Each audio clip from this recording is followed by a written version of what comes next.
Hi, folks, and welcome to A More Civilized Age. I'm Matt, and joining me is Ryan. Hey, Ryan. That's true. I am back. And because I am back, there are no other guests. Everyone else refused to show up on this podcast with me. Just too toxic, I suppose. Or maybe they had childcare issues. One or the other. Who knows? Nanny issues. Nanny issues. That's Nanny, right. remember? But I know that I showed up. I'm here and I'm ready to go. Yeah. Someone couldn't be here because their nanny didn't arrive. And, I won't call out Daddy Warbucks, but those first world problems, just really we all have our issues. Some people are having trouble finding diapers or baby formula or feeding their family.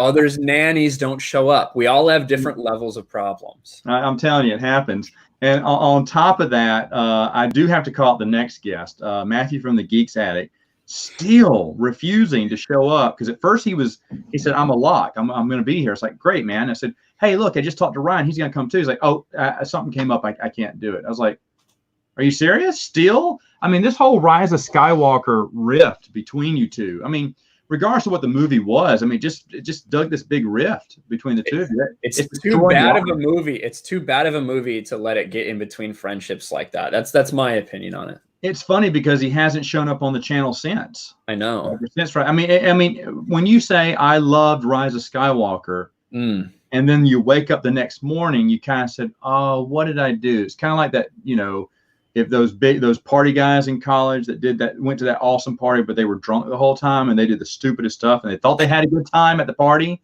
but then they woke up the next morning and go, "Where's my pants?" Oh, no, I didn't. Yes, maybe it wasn't quite as good as he thought. Maybe he's still crafting his defense, crafting his response. Response. Maybe so. I bet he woke up the next morning and goes, "Oh, I can't believe I liked that movie. What was I thinking?" Now he claims he doesn't even remember it. Based on everything coming out, they're actually still rewriting the movie as we speak, because everything that comes out seems to be another retcon of the movie. The comic book adaptation will come out and just totally say it'll end with Rey waking up going, "It was all a dream," and she's back on Tatooine or wherever she was to begin with, and she goes back to bed. I mean, nothing. 6, 7, 8 didn't exist anymore. That's the whole thing. That would be a satisfying ending, although that's not what we got. So. Or she comes out of her mist and she looks and there's Snoke going, "Ha, just kidding. Do you think you guys could really kill me?" That would have been easier to do and preferable to what we got in episode 9. Well, I'm just honest. I saved myself 6 hours of that. We have some great questions today. The first one, I'm going to start on this one because I've kind of already said what one of mine was, and I do want to chat on it because a lot of people liked that video and they agreed with me. But what was there a Star Wars book that got a reaction out of you? And I've talked about Iron Fist and how Iron Fist, that was the first time I messed it up because I was like, when Tom Fannin is dead, I'm like going, duh. And it hit me. Now, at that point, other characters had died in the EU, characters that not just were in that book and then died in the same book, like a made up character, but we already had, it's not Riken. Who was it in Darksaber? Crix Madine. Right. But we already had Crix Madine, which was a shock to me. We already had, the Korean trilogy. I can't think of her name from Truce of Bakura. Anyway, they brought that character back and then killed them off. I was like, what is going on here? And this is before the, Del Rey era, before, right. New Jedi Order was just killing off people left and right. Yeah. Deaths. But because it was a character that the face Tom Fannin friendship was just epic in those books. And when he gets shot down, I was going, he's going to be all right. Yep, he's all right. Oh, but his legs really hurt. If he didn't see a medic, he's going to bleed out. Whatever. He'll be fine. They're rescuing him now. They're going to be fine. Face has him. They're making their jokes. Everything's going to be cool. And then one of the chapters ends where Face is just looking up at the sky and there's nothing there. And I like I said, I remember the whole chapter. Tom Fannin is looking up at the sky and Face can see there's nothing in his expressions anymore, and he knows he's dead. And the water kind of is cold, and that coldness rushes all the way through him. And the first time since he was a boy, it says Face cried, and it was like, oh, And it Yeah. was a gut wrencher. And everyone says, well, weren't you upset about, Chewbacca, Anakin, Margie? Oh, well, yeah, all these deaths are like, whoa, but not a single one of them hit me as hard as Tom Fannin. And is it because I liked him better than all those other characters? No, it's just that they had such a great connection and a great friendship that you did not want that to go away. And I don't know of anyone else who, and they were comedic, and I don't know why it was just them that made, that was the most upset I ever got over a death. So the X-Wing series is so interesting because you have Michael Stackpole that, writes Rogue Squadron. And in those books, Wedge is very trying to keep people at an arm's length because he knows how many people are going to die around him. And you do see a lot of characters die in Rogue Squadron. And, some of the deaths are rougher than others for sure. But then with Wraith Squadron, when Wedge decides he needs to create kind of a new style, he gets characters. And I feel like just part of that and the kind of missions that they were doing, the undercover stuff, they all got incredibly close to each other. Yeah. And then the way Alston wrote that, when him and Ton are traveling through the river and Face is talking to him and he just stops talking back, and Face knows what's going on but doesn't want to look back and see it. And it wasn't as simple as, oh, he got his head blown off and he's dead. No, it wasn't that. It was it kind of led up to that, like you said, kind of towards the end of the chapter. So maybe that's it. Maybe because it wasn't a quick death like everything else was. Yeah, it's not like, oh, he got overrun by TIE fighters, and there's a couple in Wraith Squadron. There's the one where I forget who it was, but they get stuck. They're flying the TIE fighters into the Star Destroyer that they're attacking, and it's they can't really get out. And I forget who it was. It's been too long since I've read those books. I really need to go back and read them. But and basically the wingman's get out, you need to get out. And they kind of sacrifice themselves in there because they can't get out. There's a couple moments like that in those books. Yeah, there's another one, and I can't remember the pilot's name because he was really quick. He was introduced in the book, and he's messing around with them. He's already one of the gang already, and he's ready to go on his first mission with them. Well, he gets captured, shot down and captured. And I just remember that I think they were in stormtrooper armor or whatever when he got captured. And so they see he's breathing, but he's unconscious. And do you remember this? And when they make the trade and get him, they're walking away, and Wedge kind of pulls up and goes, wait a minute, and takes off his chest. And it's a machine that's pushing the chest to make it look like he's breathing. He knew he was already dead. And it's a trap. And you're going, wait, what? Because you didn't see that coming in. I was like, wait a minute. I was liking that guy. And I remember they would do that. They introduce, and you're right, it's the way they write these characters that are so realistic and so much fun. And Michael Stackpole even got that from I believe a World War II pilot who said he didn't talk to anyone. He didn't get to know any of the new people unless they'd survived. And Wedge is the same way, unless they survive your first 5 missions or something like that. If you survive your first 5 missions, then there's a good chance you're going to be around. And he said, because we didn't want to lose any more friends. Yeah. And so everyone was really cold to you, or everyone, the older pilots were really cold to you until you survived your 5th mission. And then they'd all welcome you in and talk to you like you were one of them. And Wedge does the same thing, which is it's great. See, I didn't even know that was what World War II pilots were doing, but it felt so real. I was like, oh yeah, that makes sense and everything. And I was like, everything about that was just so well written. It's just a credit to how well Stackpole and Alston did their homework. Yeah, and also work on characters. They're just that entire series. I hold my feet to the fire. Who's better? Maybe Stackpole, maybe, but you can make a great case and say Alston. There's a reason in our EU authors tournament that these two were the ones that made it to the championship. That's pretty crazy when you think about that. And I do feel like the X-Wing series often gets overlooked when we're talking about our favorite series. Probably just because there's no Jedi and Sith in it. There's hardly any, Corran Horn, but there's hardly any Jedi. Right. You're right. It's not centered around Jedi. Right. And it's centered around X-Wing pilots. And really, with a few guest appearances, it's not based off someone off the movies. Right. There's the big 3 makes small appearances. Luke Skywalker comes up and is like, hey, Corran Horn, you want to be a Jedi? And he's like, no, I'm good.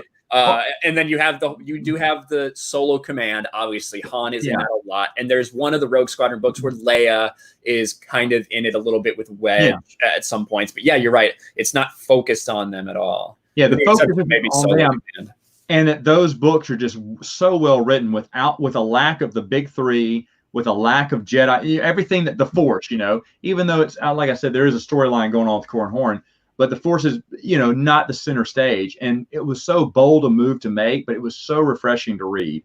And a lot of fans felt that way, obviously. Yeah. But anyway, that was my moment. I just wanted to kind of expound on that. So and it doesn't have to be crying. It can be happy. It can be sad. It can be laughter. It can be, scared. I have a scared one too. When I first saw the Vong and Vector Prime, I was like, "Ooh, these people are creepy." Well, my Vector Prime, obviously, I think kind of does have to be mentioned if we're talking about moments that made you emotional. When Chewbacca, they just dropped the moon on him, right? The way that everyone likes to try to criticize it. But that was an incredibly powerful moment that defines Han and Anakin's relationship for the rest of about 10 more books. And that's a huge moment. The first time you realize that these characters that they've been in scrappy situations, but they always make it out. They're not going to make it out. It's a different Star Wars. So when Chewbacca dies, that moment for me kind of blew me away. It didn't get the same emotion out of me though as when Anakin dies in Star by Star. That was probably the first time I legitimately was crying reading a book.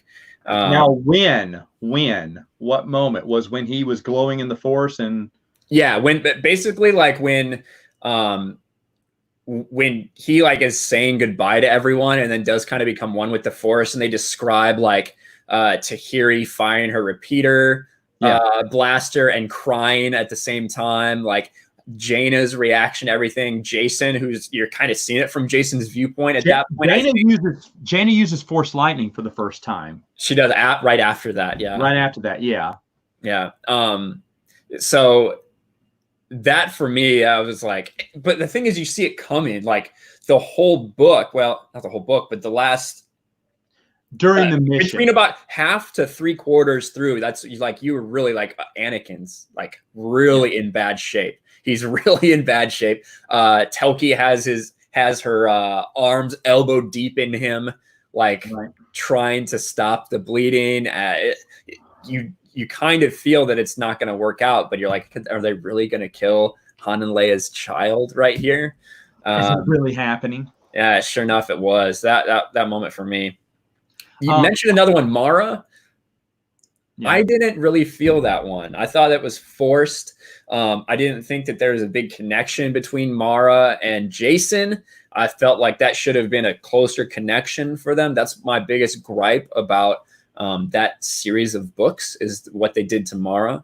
But I mean, when she Luke's reaction to it, kind of crushed me. When it's she reaches out to brush his hair one last time. That's rough. That is rough. There's some rough stuff in there in that one. I want to go back to what you said about Anakin, because one of the most emotional written moments for Troy Dennings, besides Legacy, the final, we keep talking about Legacy of the Force. You can't stop talking about that one. That was every beginning of the chapter, you're like, oh no, don't stop quoting. Oh, no. Because you see they're quoting Young Jedi Knights, and at the beginning of every chapter is a quote or a stupid Jason joke. You're like, no. the first quote I read, I put down the book. I was like, oh no, don't, because they already tell you what's going to happen. You already know how this is going to go down. It's not a secret. That pulls at your heartstrings, especially the last quote. And of course, what Jason does at the end is just, that's so sad. Another one, though, we should have just made this sad moments, but when after Anakin dies, Leia's reaction, and then Han. That's true. Leia doubling over and just bawling and screaming, and Han goes, "What's going on?" And she just looks at Han and says in a whisper, trying to get out the word, "Anakin," and that's all she can say with her tears streaming down her face. And Han immediately realizes with one word, just the name, what happened. She didn't say Anakin's dead. She didn't say anything like that. She just whispers Anakin as she's just stunned. And Han sits there, and there's this dead silence. And he picks up the blaster and he shoots the intercom's ringing, and he shoots the intercom. That felt good. And then he starts shooting up the whole place because he's so angry with what's going on. And it's just, you're going, oh my, what we're witnessing a meltdown. And of course it goes on to tear up Han's life for the next couple of books. Well, and then Luke, Luke like is getting angry. Like Luke feels it, and he feels such anger at what happened and like guilt with himself. And like as he's getting more and more angry, Ben starts crying. Their newborn baby Ben starts crying, and Mara's like, "Luke, you can't get mad." And I think he just crushes something, doesn't he? He crushes like a hollow projector or something. If I remember right, because he's pretty mad at what's going on. And didn't Leia like come in? I feel like Leia came in and like grabbed Ben and like wouldn't let him go or something too. I can't remember. Maybe, I think that's right. But you're right about Luke. But then Luke realized it's a wake-up call for Luke, who's always been, all right, guys, slow and steady wins the race. He's realizing, I have made a mistake, Yeah. And this is what led to me. I mean, it really, everyone says, oh, it was a pointless death. It was not a pointless death. It was a turning point for a lot of those characters at that time.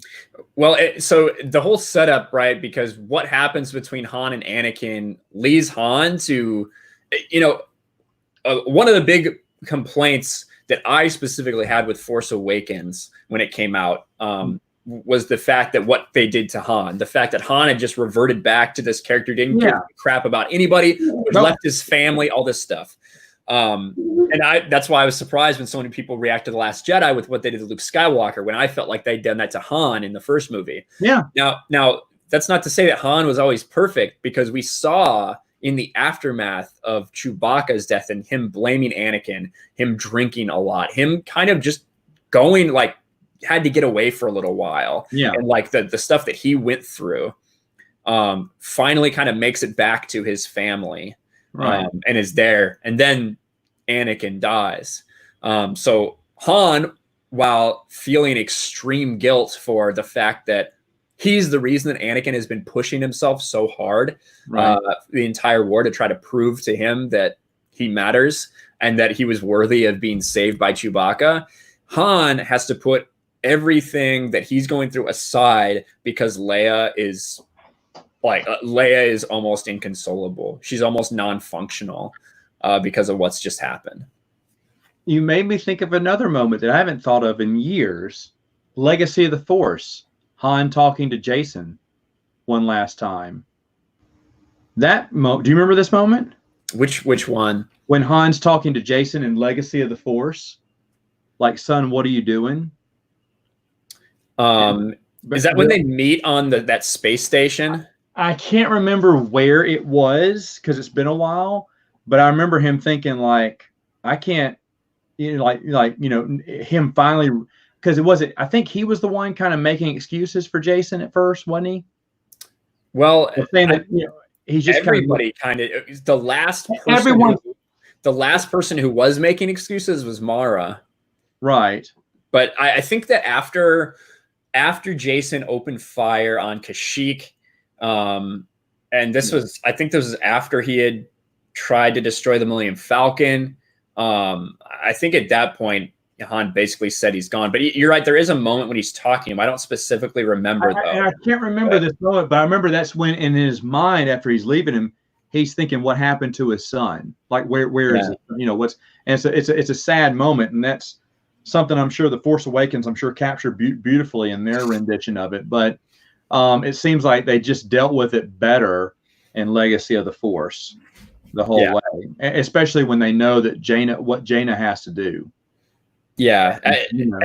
That moment's pretty powerful when they're sitting there planning a way to take out their son, to send their daughter after their son, knowing that one way or the other, one of them's not coming back and one of them's kind of already gone. Yeah, So it's a terrible moment. Terrible moment for a family. But I was like, wow. There's a lot of good moments like that. So good and terrible, yes. Reed Delray. There you go. Yes. All right. Question number 2. A minor character in the movies that you wish the expanded universe would have elaborated on. Ryan, I'll let you go first.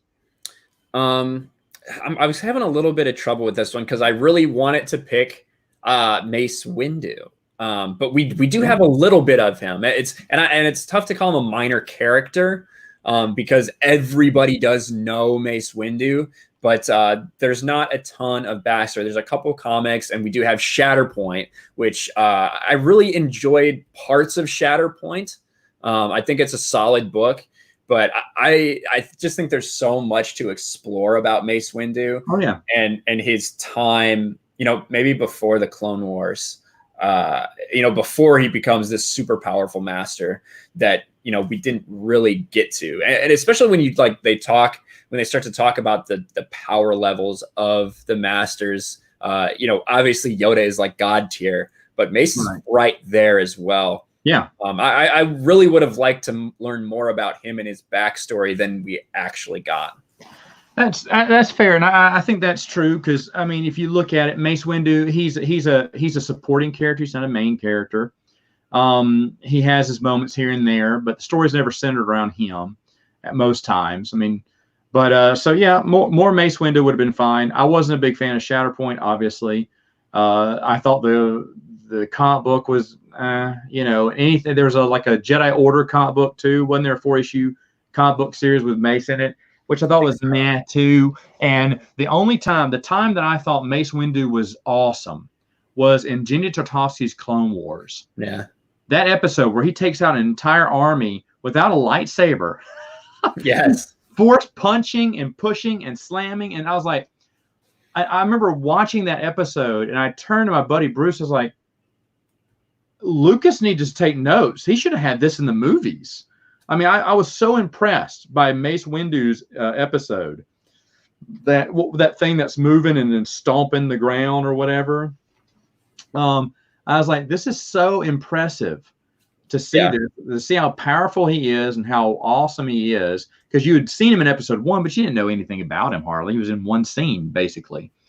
And now that you see him in action, I'm like, I hope the movies. I said, I hope this is in episode 3. I was like, this is awesome. That is the best that I ever saw Mace Windu. And yeah, Mace Windu would be a great character to get involved with more. I was so disappointed in Revenge of the Sith because about 2 weeks before Revenge of the Sith, they released the Revenge of the Sith video game, which I played, which was incredible. Mm-hmm. And there is this super long, drawn out fight between Mace Windu and Anakin in that game. So I was like, I had it all in my mind. I was like, oh my gosh, I'm going to get to see Mace Windu and Anakin fight. And I was like telling my buddies in theaters, I'm like, Mace and Anakin are about to fight when he comes in to stop this. Yeah. And it was like, boom, gone. And so I got to end Mace Windu.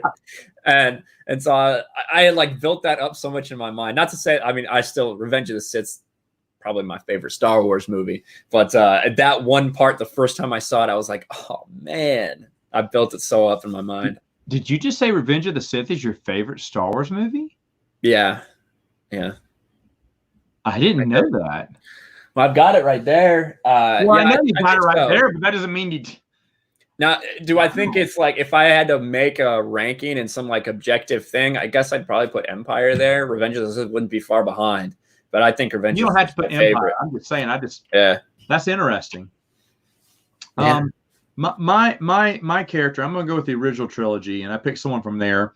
There's very few. There's one short story, and then they're mentioned in a few other stuff, but there's nothing really said much about them. Zuckuss and Forlum, Forlom or whatever. Forlom, as a bounty hunter, was one of my favorite bounty hunters growing up. I had his toy, and I thought he was cooler than Boba Fett back then. And I didn't know, the expanded universe hadn't been around, hadn't given a backstory to him. So I thought it was a guy, dressed up. I didn't know it was a droid. I thought it was a guy dressed up, maybe with a helmet, kind of like Boba Fett was. And I was like, man, that guy looks so cool. And I was like, he's the coolest bounty hunter. And to me, Forlom was always better than Boba Fett. I have another friend of mine who said the same thing, but with Bosk. When he saw Bosk, he went, "Oh yeah, that dude looks terrifying." That's so crazy that the original trilogy, so much attention was paid to that one scene, where they show all those bounty hunters, that so many stories ended up spawning from all these characters. And now everybody knows who Bosk is for the most part. It's crazy. Yeah, but Zuckuss and Forlom, my brother had Zuckuss, and he really loved Zuckuss. And so we didn't know they were connected until the Expanded Universe did that later on. But we always used those as those were our bounty hunters. Did we have Boba Fett? Yes, we did. Boba Fett was nice too because he had his own ship. But besides that, he wasn't as cool as our bounty hunters that we had. And now my brother is a big Boba Fett fan now. But back in the day, I wanted to hear more about them. Well, Tales from the Bounty Hunters, we got one story from them. And ever since then, we haven't had that much. They get mentioned here and there. Shaz the Empire, they're mentioned basically in there, but nothing really big. And I wanted to know more about those bounty hunters. Bosk has a great backstory built for him, the Bounty Hunter Wars. He's one of the main antagonists of that story. So it's like, well, and IG-88 doesn't get much, besides the short story, but I think he's foil for Boba Fett and what is it? You get him in Shaz the Empire. Shaz the Empire, yeah. He's going after Boba Fett in that one. And then I think one of his spin-offs, one of his little clones, got some kind of short story, but I can't remember. We got enough to know that there's like 5 versions of IG-88 out there. So there was enough stories to know that. There's enough stories to go around, IG-88 A, B, C, D, and E or whatever, and there could be more. So, it would have been interesting, I guess, but IG-88 was never that interesting to me as Forlom was and Zuckuss, and I wanted to see more of those two and hear more about them, but we never just got to see that much. Any of the bounty hunters would have been good. I guess IG-88 would have been interesting to know more about his spin-offs. But Zuckuss and Forlom, they joined the Republic for a little while, but we know they stopped later on, went back to bounty hunting. I want to know what's going on with them. I think that would have been interesting. I'll throw in another one, too. We only got one story with him, but I love Max Rebo. Really? Yeah. I think that Tales from Jabba's Palace, man, is funny. How many Orderloons do we have in the Expanded Universe, besides Tales? Well, no, that's Max Rebo in Tales, I think. Yeah, I think it is. But I love that joke when Jabba calls him Bantha Poodoo and everyone's laughing. Max Rebo's laughing because it was in his mind, it was a food joke. That means he eats poodoo, Bantha Poodoo. And I was like, that's hilarious, dude. That is hilarious. I was like, I want to know more. He's just a dude that just goes with it. He's like the Winnie the Pooh of Star Wars. I want to know more about Winnie the Pooh. Oh God, Max Rebo, yeah. Max I would Rebo. never think that I would want to know more about him. But that's a definition of a minor character right there. He has his own channel. It's called Mad Max Rebo. I don't think so. Mad Max Rebo Movie Talk. I think that's what it is. I doubt it. I don't think so. He does ridiculous stuff. Okay. Anyway. All right. Moving on. Our third one is this is a good one. Like, we get this one all the time, and I thought it'd be a nice topic for a More Civilized Age. Do you want the Expanded Universe continued under the new Lucasfilm regime? I hear so many people saying, no, I don't. I think it'd be terrible, or yeah, we want it regardless, or whatever. Now, it's cheating because I've already heard your thoughts on this on previous videos you've done, but give me your thoughts. Sum it up right here. Yes or no? Worries? Well, first off, yes or no? Well, the answer is yes, with a lot of worries, and I'm sure everybody else has. And when the billboards went up the other day, I made a video and actually did really well. I was really happy with how many people watched it and the support. And there were a lot of comments about people who had worries about if the Expanded Universe is continued, what could happen to it, because we know some of the things that they've done with Star Wars that people have not been very receptive to, things that they've done to a lot of the characters we love. They don't want that to be a part of the Expanded Universe. They don't want that to come in and happen to the characters that we love. And I understand that completely. However, what I would envision is not a Lucasfilm that is that is making and crafting these stories. What I would anticipate is a Lucasfilm that gives permission to Del Rey to create a legend story group of their own, involving various different authors who have been very open and receptive to that kind of thing. Drew Karpyshyn, James Luceno, Troy Denning would probably be interested in it. Character or people like that who would be in charge of the characters that they created and that they were the guardians of for so long, that they're going to be invested in it, as opposed to just having the same story group at Lucasfilm that is proven one time and time again that they don't care about continuity and they don't care about our characters' history. I definitely don't want those people in charge. Am I looking at a best case scenario where Lucasfilm gives permission? Yeah, sure. But that's kind of what they did with Marvel 108 in a way. So there is kind of a precedent set there.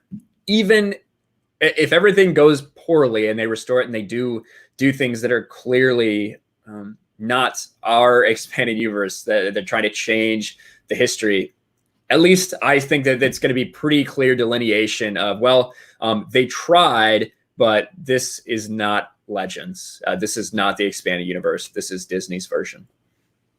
At least for me, in my mind, it's going to be pretty easy to separate. Yeah. I mean, I of course say yes too. Because everyone is, Matt, aren't you so worried? Aren't you so worried they would screw it up? No, and I'll tell you why. There you go, 108, just like you said. That's real? I was just talking. I didn't know it was real. Anyway, yes, that's real. This story to me was so impressive because not only did it go with the Marvel comic book series, but that you could tell this was written by EU fans, which I was surprised. Now, I didn't know Matthew Rosenberg before I talked to him, and now that I've talked to him, I like him even more because he was telling me in that interview I did with him that everyone at Marvel, the people involved were fans of the expanded universe, not just the old Marvel comic book series, but fans of the expanded universe. And they wanted to make sure that not only did this comic book fit within the old Marvel's timeline, but that it, because they knew we're going to market this to expanded universe fans, hence the Legends tab. So let's make sure we throw in a few more connections as well, which they did. And as I was reading them, I caught a few. Some of them I was surprised because I thought some were a reach until Rosenberg kind of said, cannot confirm or deny, maybe being coy, but basically confirming a few more that I thought were big reaches in there. But regardless of that, he did say that, hey, yeah, there's a lot of expanded universe fans. We grew up reading the books. We love those. We love that universe. We love that story. We wanted to write a story within that. You put it in the right hands. I agree with you again, Ryan, that you put it in the right hands of Troy Denning. I would add Michael Stackpole to that list, Drew Karpyshyn, James Luceno, and you could put in a few others, I guess, as well. But the point is, put in people who care about that continuity and who are going to write it and respect each other's continuity. Yeah. It is true that the new story group does not care about continuity, which was the whole reason they were created, right? At the very beginning, we were told it was going to be one continuity now with no retcons, not the mess that the expanded universe had. That's why we have this story group in place. Everyone goes, finally. And now we've come, a total 180 where now they're saying, oh, guys, continuity is not that important to us. Yeah. Oh, okay. Well, that was the whole reason that you got rid of us and that you reformed, or that's what we were told at first. And it aggravates people like Matt Martin and others when fans point out inconsistencies. Well, guys, that's because that was your job definition was at the very beginning when you were created. Don't whine that fans are nitpicking your stories apart. If you are not good enough to catch these, then you're not good enough to be in that position. You're not good enough to be in that job. I suggest you go find another job. Put one of these fans in charge of the new canon. Put a super fan in charge. That's how Leland Chee got his job. He was a super fan. How Pablo Hidalgo got his job. He was a super fan. You look at other people who were part of the, kind of like extended Lucasfilm family, helping them out with different things. And how they got into those positions was because they were fans. But instead of that, you just want to tell the fans, hey, chill out. Why can't y'all be like Star Trek fans? Because Star Trek fans don't care about continuity. No other sci-fi fan cares about continuity as much as Star Wars does. Why? Because we had the expanded universe. You're welcome. no wonder they wanted to get rid of it, because they were like, oh, everyone loves this, and we cannot. I mean, honestly, I'm not being stupid here or silly about this. They're like, oh, we don't want to live up to those expectations. So let's wipe the slate clean and say, well, you can't compare us to that because we're different. We're new. We're canon, you know. And to be honest, you can't help it, because the other expanded universe, and even Matt Martin agreed, did a great job with continuity, where we did have, you know, inconsistencies. A lot of times there was a patch, there was a retcon. Like the entire novel of Death Star was one big retcon to take all the little different Death Star origins and hammer them out together to make sense. I don't know why someone would take on a project like that, but someone did, and I'm thankful for that. You know, there's a few more retcons left to you know, be patched out there, but pretty much, you know, as a whole, it's pretty much consistent as a whole. When you factor in how much of it there is over how long of a time it spans, and then you look at the current state of continuity just with the stuff that's happened in the past 5 years or so, 6 years, it's an absolute train wreck. Yeah. Like just within the movies themselves. Yeah. You're not even factoring anything else. So nothing's coherent. They played hot potato with the story. Oh, you take it. Oh, I know you take it. Here's what I can. You take it, and it shows. You know, a lot of movie critics, not just fans who hate the movies. A lot of movie critics like, man, it's so sad that they couldn't figure out how to hammer this out. Right. And you know, I hope Bob Iger isn't patting himself on the back for those 3 movies, because he's a man who prides himself in knowing what the public likes. You know, he talks about that when he talks about the Marvel films, making his only twists and suggestions, and so happy that people are happy with those. I never hear him talk about the Star Wars movies that way. I just don't. I hear him brag about the Marvel movies. I don't hear him brag about the Star Wars movies. I mean, besides at the premiere where he goes, they're great films. You're smiling. Has he said something like that? Well, I don't think so. Not that I'm just thinking of. I'm trying to think of when he's been like spoke of it in that way, like he does with the MCU. Yeah. Well, you know, the MCU, like Oprah was interviewing him about Black Panther. He said, "Yeah, we looked at it. We offered a few of our suggestions, made twists, and fans loved it." Yeah, and he says that on a lot of those Marvel films, but I don't see him bragging about the Star Wars films. Now he'll always talk good about them at the premiere. I'm not talking about that. I'm just talking about outside of that in other interviews. He's just, you know, his big war drum is what they did with the Marvel movies. When it comes to Marvel movies, I mean, then of course Disney Plus and all the, you know, which I mean, to be honest, I mean, this big conglomerate of Disney has just gobbled up all these other, you know, big things. Getting Lucasfilm, yeah, got to tip my hat to that dude. Getting Fox, you know, that's 20th Century Fox. Oh man, I mean, he's the ultimate deal maker there. But, well, what they did with the MCU is so unique. They took this thing, and it wasn't started at Disney. You know, it was started at Paramount. But you know, they took this thing that was full of B and C list characters, without X-Men, without Fantastic Four, without Spider-Man. You know, and they built this thing up into something incredible, and they should be proud of it. Whereas Star Wars, they bought something that literally all you had to do was slap the name Star Wars on it and play the music and have a lightsaber. And you got $2 billion. That's what you started with. All you needed to do was do something semi-competent. And they ended up with half of their audience left after 5 years or after 4 years or whatever. So, yeah. And I would argue, what makes the MCU so popular? Continuity. Continuity between the movies. Continuity, building the storyline, making sure everything connects. They tried that with the TV shows and then gave up very early. Said, oh, that's just too much. We'll mention those. The TV shows will mention the movie, but the movies will never connect to the TV shows. But to be honest, if they would have given just a little bit more effort to, I would have loved to have seen in the Avengers film when they do an all-out call, and then from the Netflix series, you see they just sign them to do a guest spot. Daredevil, Luke Cage, Iron Fist, Jessica Jones, and who else? The Punisher. Yeah. Well, those the shows? Yeah, and just have one clip of all them together fighting off a bunch of bad guys. You know, just one little short scene, and you're going, holy cow, they're in there. You know? Yeah. It's connected. Yeah, and that I know, and maybe some of the Agents of S.H.I.E.L.D. moving out and you know, telling people where to go, what to do, and everything. And Coulson coming back and saying, hey, Avengers, I'm not dead, suckers. You know, let's get this. I think that was like one of the worst things they did was when they're like, yeah, Coulson's back, but not really. He's not actually alive in the movie. He's dead in the movies, but he's alive in this TV show, though. He's alive in this TV show, which is connected to the movies, but we're never going to mention it in the movies. Yeah, exactly. Which there would have been a good time to mention it. I wish and they didn't have to give special love to the TV show, even though they did. Some of the supporting, that offshoot person from the Thor movies came and did one episode of Lady Civ, yeah.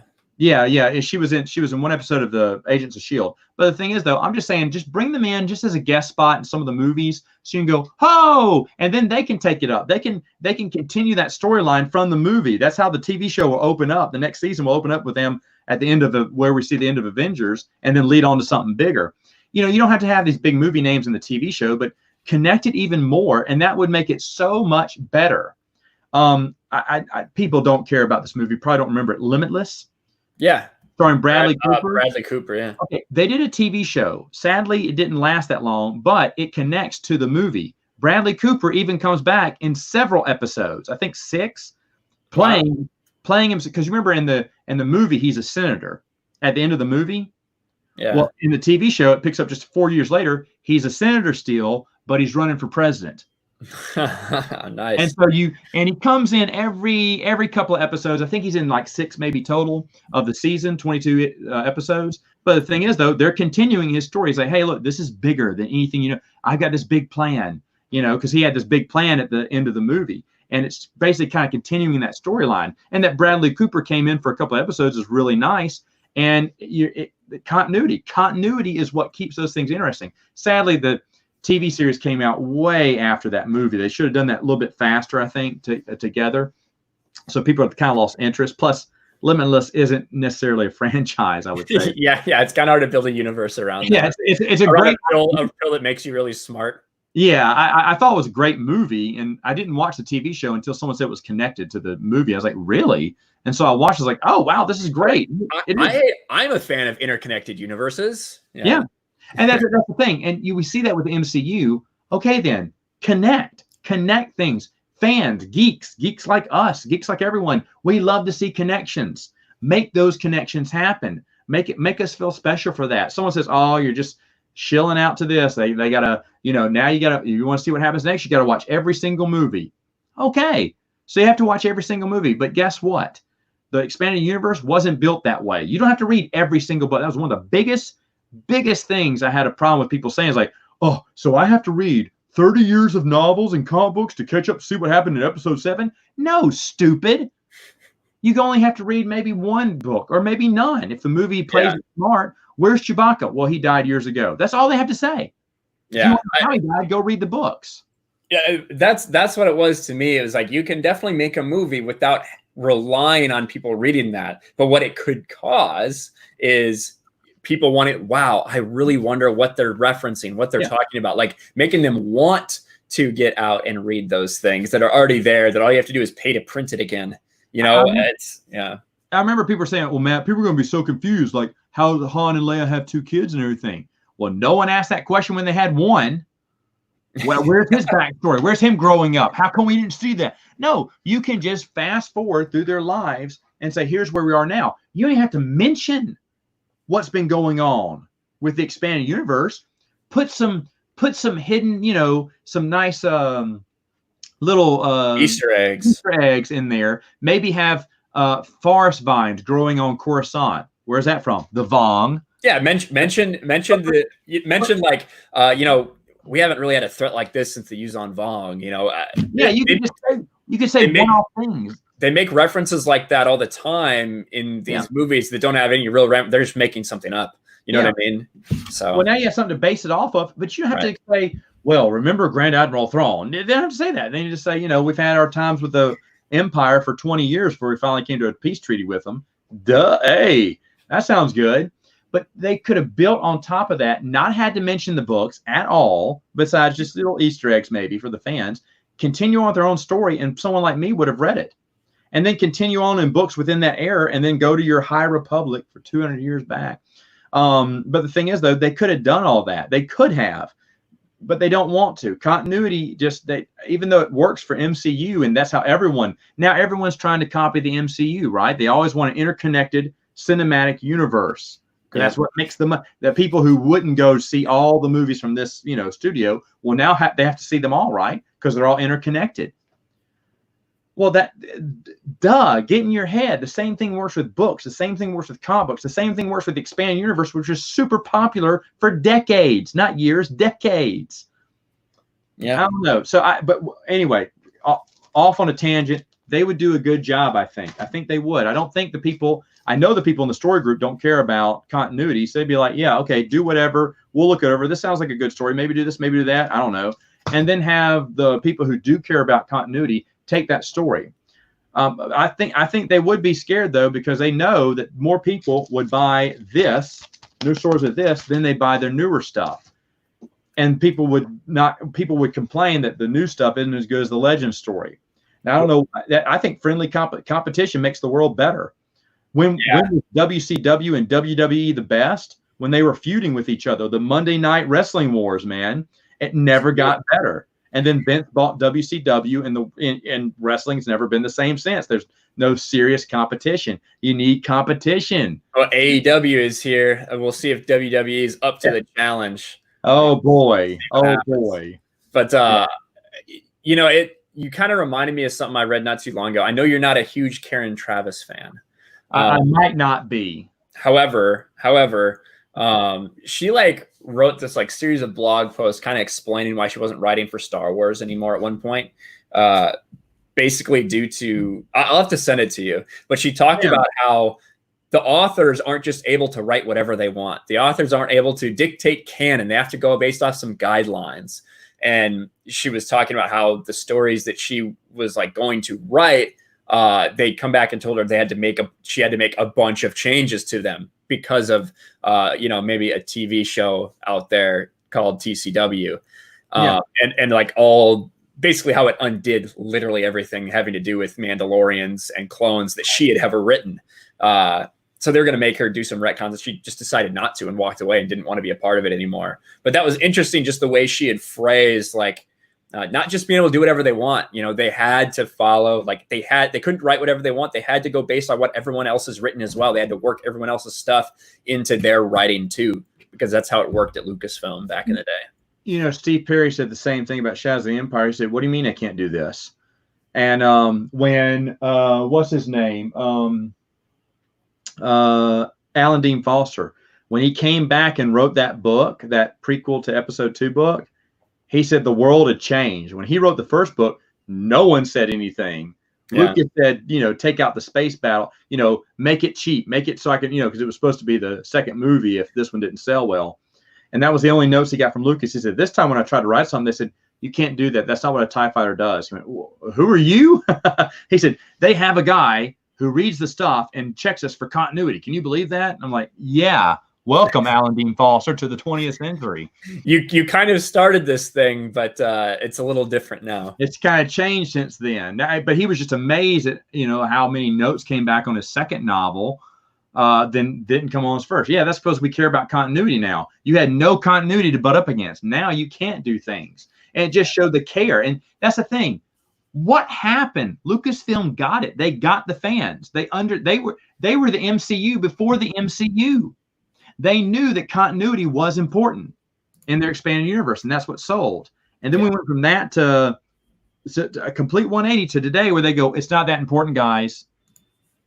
Now, do you think that was that all? We know that George paid attention to a lot of things that happened in the EU. We know that he specifically canceled a lot of different parts, such as, Jason and Anakin kind of swapping their roles, who they could kill in New Jedi Order, things like that. But do you think it was him from the start who wanted to make sure that all of this was based on continuity like that? Or was that just something that kind of evolved along with it? I think it's a no-brainer. This came from a director from George. The only thing missing from old Lucasfilm and new Lucasfilm is George and Rick McCullen, but screw Rick McCullen. But George is not there. George is not there to have his whole world tied together. And people, it's the emperor's new clothes. They said yes to George, but secretly, no one respected him. You may have made a video about Kathleen Kennedy once or twice saying this. I don't know, Ryan. You may have made a video about this. But the thing is, though, they didn't respect him. They didn't. They didn't. No one did. Oh, they paid homage to him when they did their interviews, but now where's that homage now? Where's that respect? It's not there. Yeah. I wrote an article a long time ago when this first happened. It was the king is dead, long live the king. Yeah, he's dead now. Oh, we love him, but we don't. He's dead. We don't care. Where's the next one? Yeah. Yeah, we don't care anymore. The next thing, we get to do our own thing now. It's like the parents have gone, and now we get to have house parties. That's all it has been, one stupid house party that no one's enjoying. And the order is all gone there. The structure's there. And I knew, and everyone says, oh, Matt, you're Nostradamus. You predicted it I just recently went on a stream where I showed one of my first videos when Lucasfilm had been bought by Disney. I said, what's going to happen to the expanded universe? Because George is the only one keeping it together. And when you remove George, they're going to say, everything's wiped. And that was on October 30th of that. The day it happened. Say what? Of 2012? Of 2012. Wow. And I said, what's going to happen to the expanded universe? It's gone. I said, if it's gone, then I'm done with Star Wars, I think, is what I said. Because I was weighing it, as I was thinking about it, because I knew, at first I thought it was a joke when people started texting me. I was like, guys, you're an idiot. And then when 17 idiots were telling me the same thing through text messages, I was like, I remember I was in a meeting and I said, hey, boss, I said, one moment, I've got an important call. I didn't have an important call. I had to find out if this is true. And so I went out and I was like, no, I just couldn't believe it. And the whole time on the car ride back, I was going, they're going to get rid of the expanded universe now. Without George, they're going to get rid of it. And then as I kept thinking that night, I said, I think that was the whole reason I love Star Wars. I don't think I'd watch Star Wars. I was like, would I really stop reading Star Wars if they got rid of the expanded universe? I'm thinking, I think I would. And at that moment, that's when I recorded saying, I think I may be done. And then very shortly after, I was like, yeah, I think I am when they get rid of the expanded universe. And I was worried because everyone in my videos kept going, shut up. You know you're going to keep reading. You know you're going to watch a new movie. And I wasn't interested. When the first new EU story came out, I wasn't interested. Like I said, it came out in the that Star Wars magazine. And I threw it away. I didn't even look at it. I got it in the mail. I was like, okay, do I want to start on the new canon? No, I just chunked it. And chunked around, didn't renew my subscription and didn't care about the New Dawn book. It got every time a new comic, the #1 Marvel comic book came out, wasn't interested. The New Dawn came out, wasn't interested. And then here comes the movie, Matt, not interested. I was in denial until 2014 when they finally said it, because I was like, there's no way. They have all this story, like literally decades worth of world building, universe building, story arcs, characters. I'm like, there's no way they're just going to throw that away. Yeah. And then they did. So. And they did. Crazy stuff. But okay, anyway. Well, there you have it. We kind of got off topic there, but yeah, I think they would do it justice if they continued it. I think they would if they put the right people in place. I agree with you. Yeah, there's a lot of things that would have to happen. There's no doubt, and but I think that there is definitely a chance for us to get a continuation of the great stories. There's still a lot of people out there in places that matter that care about the expanded universe. Yeah. So I think it could be done. I agree. All right, so there you have it, folks. Hey, give us your answers to these questions in the comments below, and I know there's someone who's looking for a new nanny. If you want to leave that comment in there, we can hopefully get him a new nanny. Actually, I think it's Matthew from the Geeks Attic. I think he wants a new nanny too. So maybe. Ryan, thanks for joining me. Even though your channel's more popular than mine now, tell everyone where they can reach you. You can go find me at Ryan Kennel, RK Outpost on YouTube. I'm also on Twitch at RK Outpost. You can find me on a little channel called Geeks and Gamers and all of the associated channels associated with that. Gaming with Geeks, Sports Wars, everything like that. So thanks for having me, Matt. Always nice talking to you, brother. Yeah. And folks, check out Sports Wars. They're just slinging out sports stories left and right. Literal bottom of the barrel for sport. I think Taiwan is playing baseball right now. That's something. That's something, right? Okay. All right, folks. Better than, hey, this athlete is sick now. So yeah. That's the only news we got. Yeah. All right, folks. Well, have a good day, and we will talk to you later.